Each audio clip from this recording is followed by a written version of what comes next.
Hello and welcome back to the David67 Celtic News YouTube channel. As you can see from the background, I'm back home in Scotland after our wee holiday in London and in Lisbon, then back in London, and then wee delays yesterday with the awful weather. We had to cancel our travel trips, and so we got back one day late. However, I did manage to catch the Celtic Hearts match in full live on TV. And so today's video is going to be a wee review of yesterday's 4-1 win. Puts us top of the table by 3 points. Nice big gap now over our big rivals Rangers, who had yet another awful performance. Today's video, I'll have a wee look at the goals, some stats, my own ratings for the players, and also interesting video out just recently of Willie Collum's review of VAR reviews, with several of them involving Celtic players and Celtic decisions. And so I thought I'll just have a wee quick run through of what those decisions were, my own thoughts regarding the VAR reviews, and also my thoughts regarding the process instituted by Willie Collum since he took over as head of referees at the start of this season. Before we do crack on with the video, just a wee polite suggestion, reminder, encouragement. If you are new to the channel, not yet subscribed, please do click that subscribe button. Keep the numbers pushing up past the 1,100 level. Do pop in your comments in the comment section, your own thoughts regarding yesterday's game, the result, the performances, who you maybe thought was man of the match, etc. And if you do like the video, please do click that like button. Celtic took on Hearts yesterday away from home. Late evening kick-off at 7:45. Game was live on Sky Sports in a day that had been rather disrupted by snow, rain and heavy winds. And however, the Celtic game, the Hearts game, got on without any apparent problems, and it was a good game of football. Kind of skipped through the first half. It was a rather disappointing half. Neither side really got going. Lots of Celtic passes just a few metres off. A lot of final shots, final attempts at shots not quite up to par. A lot of movements, players not quite linking up on the same page. And 0-0 at half time. Second half, Celtic did look much more on the ball, much more coordinated, much more cohesive, and Kyogo, a few minutes into the second half, did have a good chance that was well saved by Craig Gordon. Then Kyogo actually did score Celtic's first goal, 54th minute. There was an attempted clearance by one of the Hearts players, rebounded back into the box. Kyogo well onside, shot well saved by Craig Gordon in the goal. However, Kyogo popped away the rebound. 5 minutes later or so, Nicholas Kuhn then around about 59th, 60th minute. Nice goal by Nicholas Kuhn. End-to-end breakaway by Celtic. Idah and Nicholas Kuhn linking up really nicely. Idah then releasing Nicholas Kuhn in the left side of the box, and a brilliant, powerful shot, really giving Craig Gordon no chance at his right post. We managed to take off a few players, give Kyogo and Kuhn a bit of a rest, give Engels and Idah a bit of a rest, sent on some subs, and the subs, to the most part, did a good job. Idah scoring the third goal. Nice interchange between Paulo Bernardo and Idah. Paulo Bernardo's second touch then set up Idah for his powerful shot, giving Craig Gordon no real chance in the goal. Hearts did pull one back to go 3-1 down with 8 minutes of normal time to go. However, Celtic completed their 4-1 win. James Forrest got into the box, clearly pulled down, clear penalty kick, and Idah this time around, unlike the last penalty kick he took at Tynecastle, smashed it into the bottom right-hand corner. Again, Craig Gordon, no chance, and a well-deserved 4-1 win for Celtic. Nice full 90 minutes for several of Celtic's key players, such as McGregor, Hatate, Carter Vickers, and Trusty, Alistair Johnson got taken off, given half an hour of a rest. So did players such as Idah and Kuhn. And all things considered, pretty much a perfect result. Lots of players getting game time, good time in the legs, and partnership between Trusty and Carter Vickers, and some confidence building goals for Idah and for Kyogo. After Aberdeen earlier in the day did lose to St Mirren, after earlier in the day Rangers and Dundee United drew, it was a great day for Celtic. 3-point lead, big advantage on goal difference, and an ever widening gap with our cross-city rivals Rangers as well. Just looking at some of the stats for yesterday's game, possession was 68-32 in Celtic's favour. Shots were 13-9 for Celtic. Shots on target 9-4 in Celtic's favour. Off targets were 3 to both sides. 2 block shots for Hearts, 1 block shot for Celtic, and 5 saves for Craig Gordon in the Hearts goal, and 3 for Kasper Schmeichel in our goal. Touches in the box 32-17 in Celtic's favour, and corners 6-1. The game did, for me, feel much more Celtic were on top. The other stats not quite so as dominant as I was expecting. Quickly running through my own ratings for the players: 7 for Kasper Schmeichel. Good performance by Kasper Schmeichel, all things considered. A couple of nice saves, took command of his box. Didn't really look in much danger all game. Had no real chance at all with the Hearts goal. So 7 for Kasper Schmeichel, 7.5 for Alistair Johnson, Austin Trusty, and Cameron Carter-Vickers. All 3 played very well, looked very safe in defence. I think those 3 are forming a great partnership in the centre and on the right side of defence. Good leadership, I thought, from all 3 players. Austin Trusty always looks so calm on the ball, nice distribution, good with the ball at his feet, which very much goes for Carter Vickers and Alistair Johnston. I've given Greg Taylor 5.5. I thought he was pretty much rubbish yesterday. Terrible performance defensively. Wasn't his usual self in getting forward into midfield and attack. Multiple times muscled off the ball, beaten to the ball, and in the end, Hearts should really have used that weakness down our left side far more.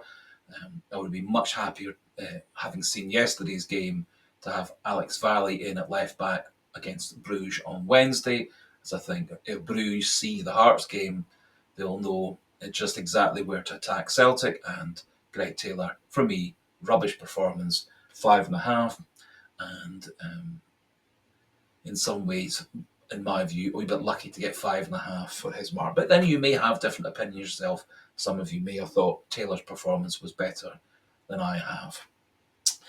Arnie Engels 6, I thought, again, not really a particularly good performance by Arnie Engels. A few nice touches early in the game, but he did seem to disappear and was the first midfielder taken off to get replaced by Paul Bernardo, who I thought had a much better game than Engels when he did come on as a sub. I've given 7 for Callum McGregor. Wasn't his best game, but did lots of good things in midfield, some nice leadership, and as always, pretty much calm on the ball, very few mistakes, good linking. So 7 for Callum McGregor. Rio Tati, I've given 7.5. I thought his first half performance a wee bit under par, but second half he was very much the guiding influence on Celtic, and so I've given him 7.5 in the end. Although I think his second half performance was definitely an 8.5 or a 9 by itself. However, his first half was down in the 6.5, so 7.5 as a compromise average. Given 7 for Nicholas Kuhn, 7 for Kyogo. They didn't have great games, but they both scored. Kyogo took one of his couple of chances.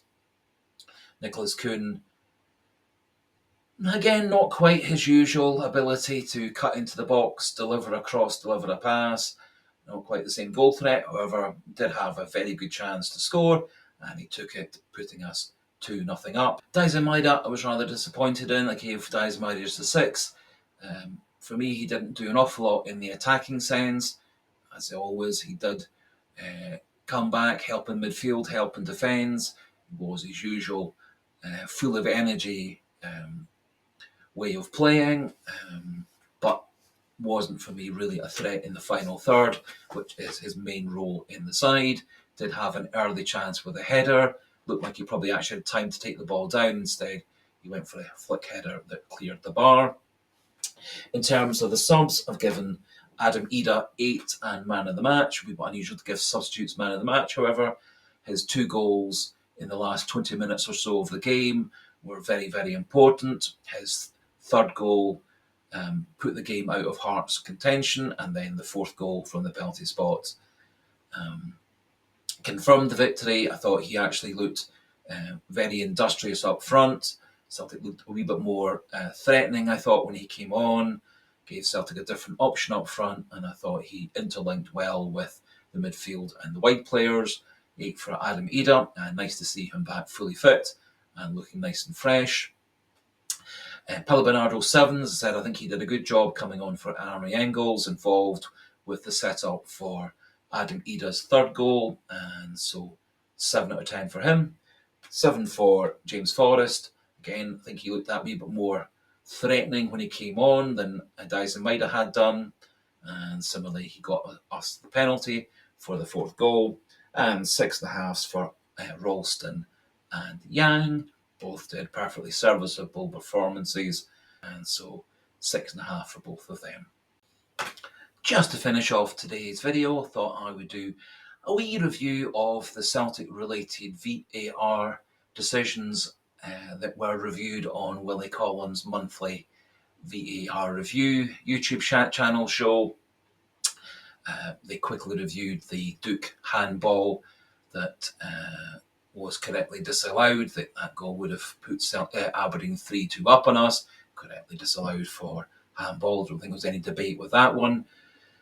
Then they had a look at the Dyson Maida goal. That was a very clear handball. However, Willie Collins' decision was that it should have been given as a penalty, and that Dyson Maida was ahead of the Motherwell defender. It wasn't just a simple coming together and tangle of legs.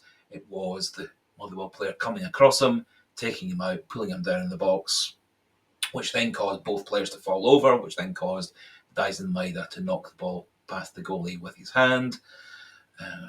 So Willie Collins' review was this should have been chalked off as a goal, as it was done, but then the referee told to go and have a look at this on the screen with the recommendation that it should be a Celtic penalty. And I think that's pretty much what we all agreed ourselves, having reviewed all the replays and footage. He then went on to discuss and show the red card, yellow card debate for Rio Hatate. His decision was that it should have been a red card because Rio Hatate put Liam Donnelly in danger with his challenge. What was interesting for me was the debate between the referee on the pitch, Nick Walsh, and the 2 VAR officials, and their decision was that there was no force or recklessness in Hatate's challenge. It was on the high side. There were studs shown, however, Hatate's foot was being brought back. There was no force, there was no buckling of Donnelly's leg, thus there was no follow through to the challenge, and thus there was no intent to harm or recklessness or high degree of brutality, etc. And there was this lack of force, and I, for one, would agree with that.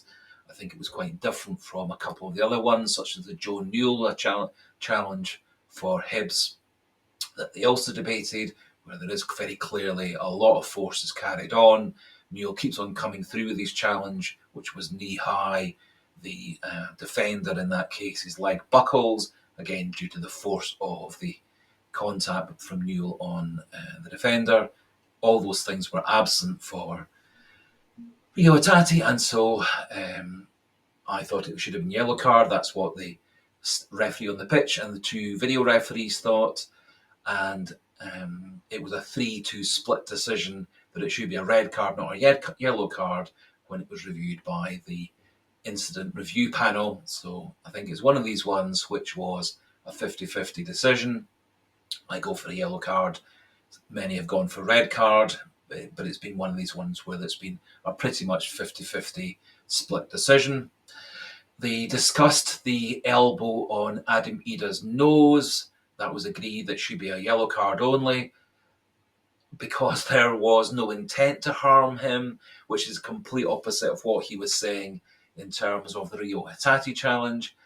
There was very clear endangering Idah, and Idah ended up with a broken nose, a bleeding nose, and difficulty breathing, which then caused him to miss about 10 days of football. So quite how Wright's elbow on Idah's nose isn't reckless, brutal, having a high degree of force, even if it was unintentional, which is not terribly important in this case. That seemed to be the defence, was that Wright didn't mean to elbow him in the face and thus should have been given just a yellow card. However, Rio Hatate, although there was a glancing blow at best, that was a clear hurting your opponent. There was a similar fudging of the issue for me between when Donnelly tried to elbow, shoulder charge Kasper Schmeichel, luckily not catching him in any dangerous area. That to me should have also been a red card. Willie Collins saying that there wasn't excessive force, brutality. He didn't actually catch him and endanger him, although it does seem a wee bit confusing. And I think it really comes down to there are some things in terms of VAR decisions which are objective, i.e., where does it hit the hand, arm? Is it inside, outside the box? Was the contact inside, outside the box? Was the ball over the line? Was the player onside, offside? All these things are completely objective. There are some things which are subjective, i.e., the degree of force, the degree of intent, the brutality, the recklessness. All these things for me are areas where there is a subjective opinion, i.e., there is room for debate. And I think that's where Willie Collum and the referees need to get themselves all on the same page and have consistency from one game to the other. I think Willie Collum's monthly review show is an excellent idea. I think it does help with in transparency. It does look like he is trying to work with referees and clubs and coaches and players.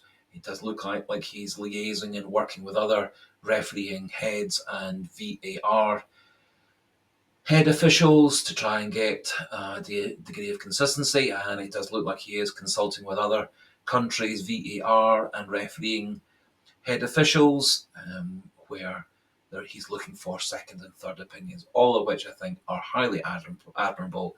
And I think this transparency does make things more easier. And although I don't always agree with what he has said, I can see where he's coming from, and I can see why he's saying what he's saying. So overall, plus marks for Willie Collins' initiative, and Willie Collum at least putting himself forward, putting his head on the line and giving his opinions. And I do think also the audio of the referee, the assistant referees, the VAR assistants, all discussing things does make things a lot clearer, even again when we don't agree with what they eventually come up with. I think it is good to know how they've decided what they've decided. And in many cases, it does allow us to see where the rights and wrongs of the decision were. And I think in the end, it's VAR. It's assisting the referees rather than being a computer deciding what was or wasn't the correct decision. I think it's there to assist the referees rather than take the referee's job away from them. So that finishes things off for today's video. I did say prior to going off on holiday to Lisbon that I was planning a trip to the ground where Celtic won the European Cup in 1967. Unfortunately, due to one or two wee logistical issues, that didn't prove possible. The trip out to the stadium, which is in the countryside outside of Lisbon itself, takes a good half hour by train, an hour by bus or taxi.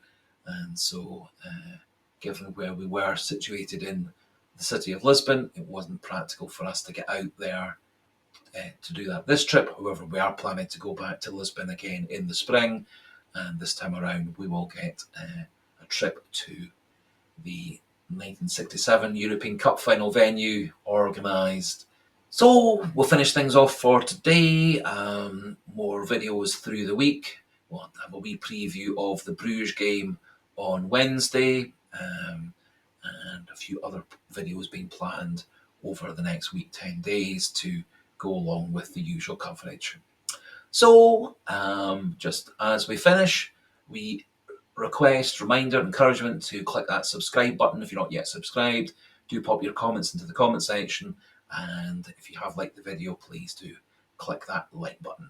And so until the next video, a goodbye and hail hail.